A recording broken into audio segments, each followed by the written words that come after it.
Halo, selamat pagi anak-anak hebat. Salam sehat. Hari ini hari Rabu 3 Februari 2021. Bu Novi ingin mengajak kalian untuk mempelajari materi kedua di bahasa Indonesia, yaitu tentang pidato. Bu Novi yakin kalian sudah sering mendengar kata pidato. Apa itu pidato? Seperti apa ciri-cirinya? Pokok-pokok pidato itu apa saja? Jenisnya apa saja? Mari kita simak penjelasan berikut. Kita mulai dari pengertian pidato. Pidato yaitu kegiatan menyampaikan pendapat atau informasi secara lisan kepada sekelompok orang. Di sini penekanannya adalah menyampaikan informasi atau pendapat secara lisan. Jadi diucapkan secara langsung oleh seseorang. Nah, orang yang melakukan pidato atau orang yang berpidato disebut dengan orator. Bu Novi ulang, pidato itu adalah kegiatannya, sedangkan orang yang melakukan pidato atau orang yang berpidato disebut dengan orator. Berikutnya yaitu pokok-pokok pidato. Dalam sebuah teks pidato ada 3 hal yang harus termasuk di dalamnya. Yang pertama yaitu pendahuluan, yang kedua inti atau isi, yang ketiga penutup. Nah, apa saja bagian-bagian yang termasuk dalam pendahuluan, inti, dan penutup? Kita simak penjelasan berikut. Yang pertama pendahuluan. Ketika kita mempersiapkan teks atau naskah pidato, di bagian pendahuluan harus meliputi beberapa hal. Yang pertama, salam pembuka. Yang kedua, ucapan syukur. Yang ketiga, kalimat pembuka atau pengantar. Nah, urutan dalam pendahuluan itu ya seperti ini. Jadi salam itu misalnya selamat pagi, selamat siang, selamat sore, selamat petang, dan seterusnya. Ucapan syukur itu contohnya misalnya, pertama mari kita ucapkan terima kasih.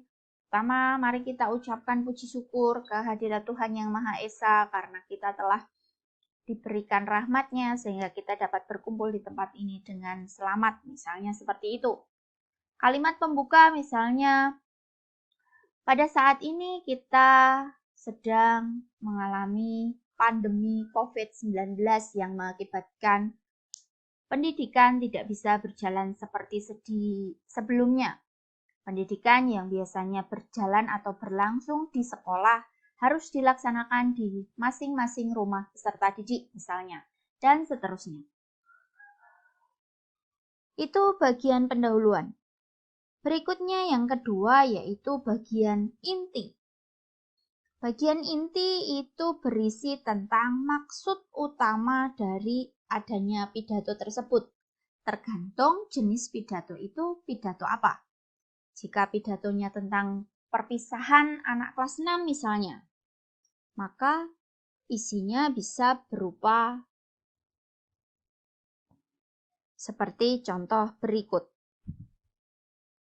Bapak, Ibu, dan teman-teman, sungguh tidak terasa waktu berlalu begitu cepat.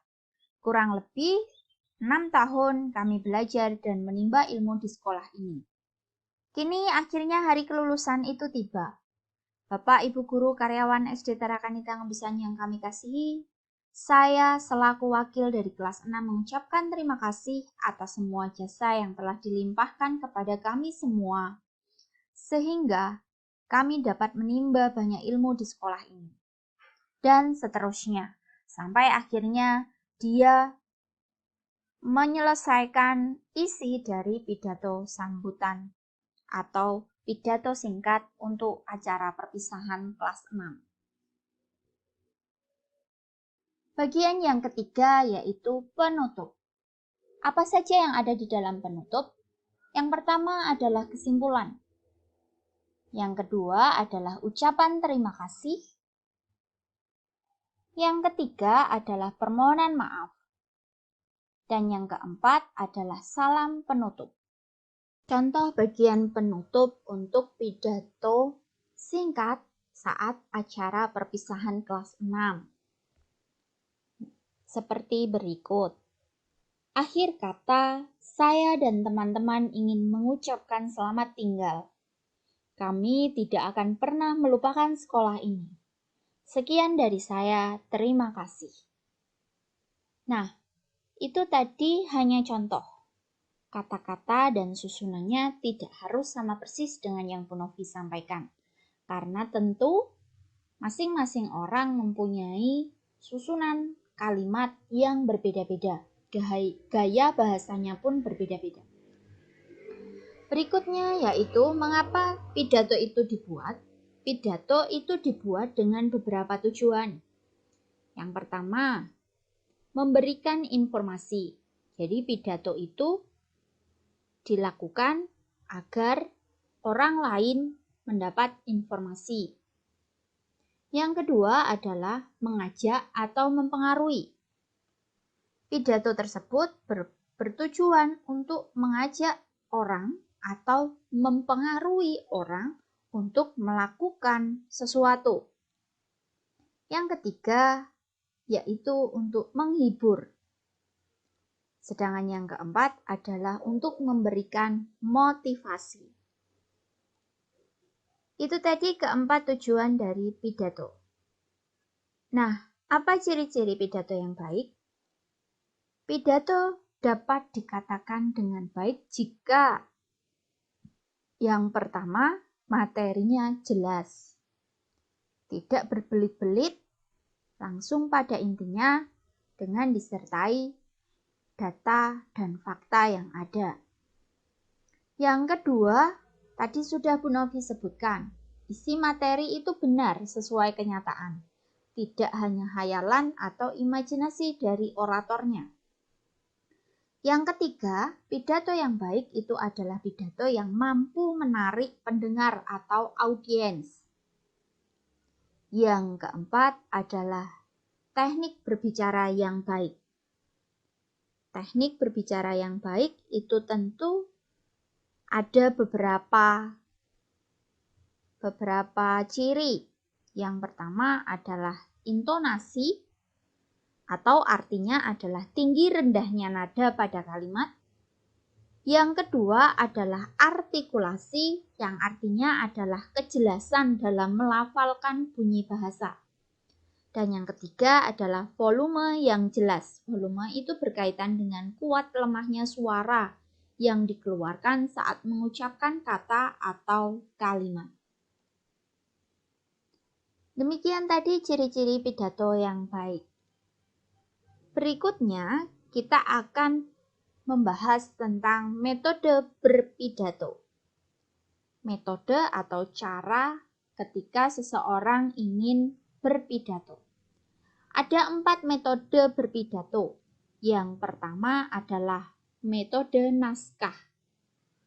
Metode naskah adalah metode berpidato yang oratornya itu membacakan teks atau naskah pidato yang telah disiapkan sebelumnya.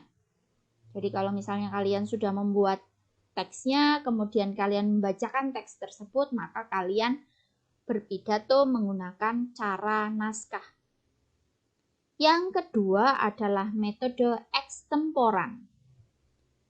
Metode ini artinya adalah metode berpidato dengan terlebih dahulu membuat catatan kecil atau menyiapkan garis-garis besar konsep pidato yang akan disampaikan. Jadi kalau yang pertama ini menuliskan kalimat secara lengkap dan jelas seluruh naskah, seluruh kalimat dari pidato yang akan disampaikan. Kalau yang kedua ini hanya menyiapkan garis-garis besar dari apa yang mau dia sampaikan atau garis besar dari pidato yang dia lakukan. Metode atau cara yang ketiga yaitu metode memoriter.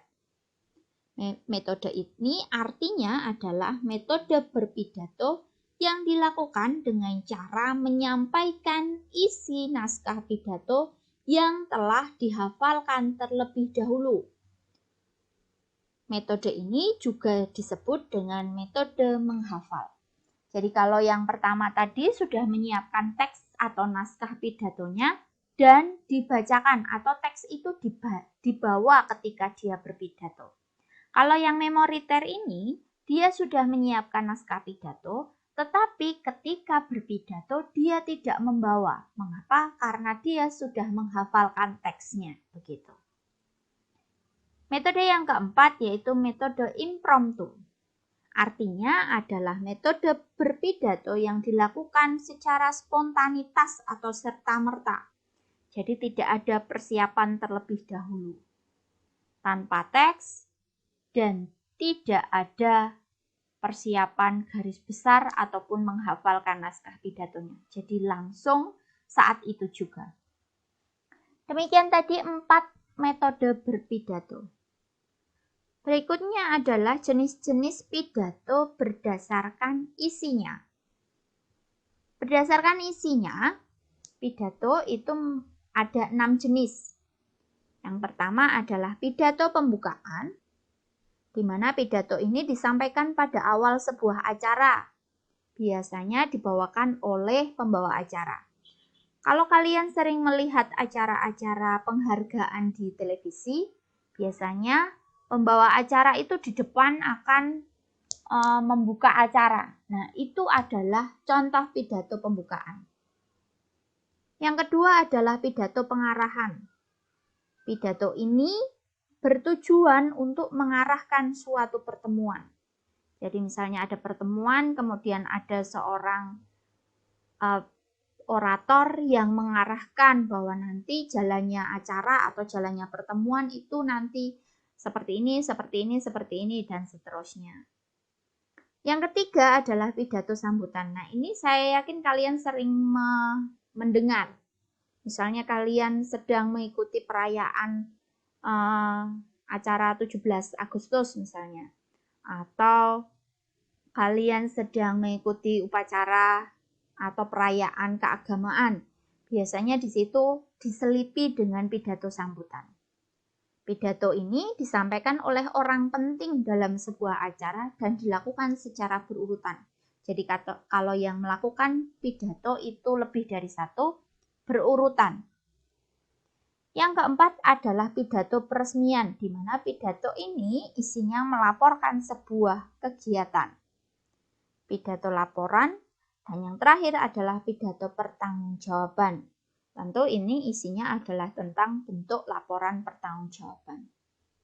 Nah, itu keenam jenis pidato berdasarkan isinya.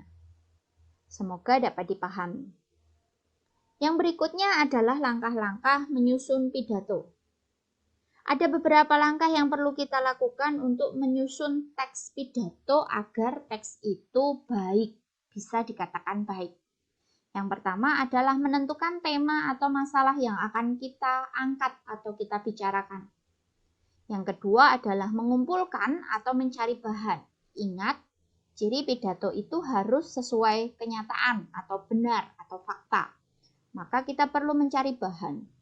Kalau misalnya temanya tentang pendidikan, maka kalian harus mengumpulkan bahan yang berkaitan dengan pendidikan yang berlangsung atau terjadi beberapa waktu terakhir ini, bukan yang sudah masa lampau. Yang berikutnya adalah membuat kerangka pidato. Kerangka pidato ini bisa dikatakan dengan kata lain yaitu garis besar dari pidato yang akan kalian lakukan. Dan yang terakhir adalah mengembangkan kerangka pidato itu menjadi pidato yang utuh. Jadi ini keempat langkah membuat pidato agar pidato yang kita buat itu terarah, tidak berbelit-belit, tetapi juga sesuai dengan kenyataan. Berikutnya ada 6 hal yang perlu kita perhatikan ketika kita menjadi seorang orator. Kalau tadi membuat teks atau naskah pidatonya, sekarang hal yang perlu diperhatikan ketika kita menjadi orang yang berpidato atau menjadi orator. Yang pertama adalah penampilan. Penampilan itu tidak hanya sekedar pakaian, bukan harus baru, tetapi pasti adalah penampilan yang menarik. Mulai dari pakaian harus rapi bersih, rambut, muka harus bersih, mandi, dan mengenakan alas kaki yang sesuai dengan acara tersebut. Yang kedua adalah ekspresi. Ekspresi itu nama lainnya adalah mimik wajah. Jadi ketika kita berpidato, maka mimik wajahnya yang harus mendukung dengan pidato yang kita lakukan. Misalnya pidatonya tentang motivasi, ya jangan menunjukkan ekspresi sedih misalnya. Selain ekspresi juga ada gestur. Gestur itu adalah gerak tubuh. Jadi untuk meyakinkan audiens atau penonton atau pendengar, orang yang berpidato atau orator itu melakukan gerak tubuh tertentu untuk mendukung orasinya atau kalimat yang dia ucapkan. Nah, mimik wajah dan gerak tubuh ini nanti yang akan mendukung seperti apa pidato kita dapat diterima oleh para pendengar. Hal yang ketiga yaitu vokal. Vokal itu berarti pengucapan kita. Artikulasi itu berarti kejelasan kita dalam mengucapkan sebuah kata. Intonasi itu adalah nada ketika kita mengucapkan sebuah kalimat. Jadi ketika kita berorasi atau kita berpidato, jangan menggunakan nada yang sama saja, datar-datar saja. Kalau kita tidak menggunakan tinggi rendah kata, nanti kita akan menjadi seorang orator yang membosankan, sehingga yang mendengar pun juga tidak tertarik. Yang keempat adalah audiens. Jadi kita harus melihat audiens kita itu besok siapa. Tentu ketika kalian berpidato di depan orang yang lebih tua daripada kalian, akan berbeda struktur bahasanya dengan kalian berpidato di depan teman-teman yang seusia kalian. Ketika kalian berpidato di masyarakat, tentu akan berbeda dengan jika kalian berpidato di sekolah misalnya, dan seterusnya. Berikutnya adalah acara. Ketika kalian diminta untuk berpidato di acara perpisahan sekolah, tentu akan berbeda isinya dibandingkan dengan misalnya kalian berpidato di acara 17 Agustus di lingkunganmu, dan lain sebagainya. Yang terakhir adalah waktu dan tempat. Ini juga perlu diperhatikan ketika berpidato. Ketika kalian pidato di pagi hari, siang hari, dan malam hari tentu ada perbedaannya. Di tempat terbuka atau di tempat tertutup tentu juga harus diperhatikan. Kalau di tempat terbuka, tentu kalian harus menggunakan suara yang lebih tinggi, suara yang lebih keras, apalagi jika tidak disediakan pengeras suara. Nah, berikut contoh naskah pidato dan cara berpidato. Semoga dapat memberi bayangan kalian sehingga kalian dapat memahami materi ini. Jika kalian masih belum paham, kalian bisa mencari contoh cara berpidato yang lebih baik dari yang Bu Novi sampaikan di sini di internet. Banyak sekali contohnya dan kalian bisa mengakses secara mandiri. Perhatikan dan simak baik-baik ya anak-anak.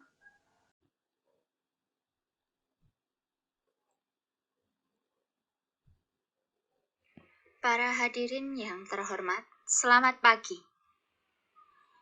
Yang terhormat Bapak Kepala Sekolah SD Tarakanita Ngembesan, Bapak Matius Saparyanto. Yang saya hormati Bapak Ibu Guru serta karyawan SD Tarakanita Ngembesan dan teman-teman yang saya cintai. Marilah kita panjatkan puji syukur kehadirat Allah yang telah melimpahkan rahmat-Nya, sehingga kita dapat berkumpul di sini dengan kondisi yang sehat. Pada hari ini, saya akan menyampaikan pidato tentang narkoba. Di Indonesia, jumlah pengguna narkoba begitu besar. Salah satu penyebabnya adalah lemahnya penegakan hukum di Indonesia, sehingga para pengedar internasional dapat bekerja sama dengan warga negara Indonesia dan memperoleh keuntungan yang besar. Penyalahgunaan narkotika dan zat adiktif lainnya itu tentu membawa dampak yang luas dan kompleks. Dampak tersebut antara lain perubahan perilaku, gangguan kesehatan, menurunnya produktivitas kerja secara drastis, kriminalitas, dan tindak kekerasan lainnya. Penyalahgunaan narkoba dapat dicegah melalui program-program di antaranya mengikuti kegiatan-kegiatan sosial, tidak bergaul dengan pengguna atau pengedar narkoba, tidak mudah terpengaruh ajakan atau rayuan untuk menggunakan narkoba. Pengguna narkoba biasanya lebih didominasi oleh para remaja dan anak sekolah. Sekolah juga memberikan penyuluhan kepada para siswa tentang bahaya dan akibat dari penyalahgunaan narkoba. Diskusi yang melibatkan para siswa dalam perencanaan untuk intervensi dan pencegahan penyalahgunaan narkoba di sekolah. Program lain yang cukup penting adalah program waspada narkotika dengan cara mengenali ciri-ciri siswa yang menggunakan narkoba, mewaspadai adanya tamu yang tak dikenal atau pengedar, melakukan razia dadakan. Biasanya pengedar maupun pemakai di sekolah telah paham betul program-program di sekolah untuk pencegahan pengguna atau pemakai di sekolah. Mereka tentu saja mengantisipasinya dengan sebaik yang mereka bisa. Sepintar apapun kiat mereka, ibarat sepandai-pandai tupai melompat, akhirnya jatuh juga. Jurus-jurus jitu menghindari deteksi sekolah memang mereka kuasai, tetapi mengingat sifat narkoba yang adiktif dan menuntut dosis yang lebih tinggi, maka disiplin cara aman akan terkuak juga. Untuk itu, marilah kita hindari dan jauhi serta ikut memberantas penggunaan narkoba. Demikianlah pidato yang dapat saya sampaikan.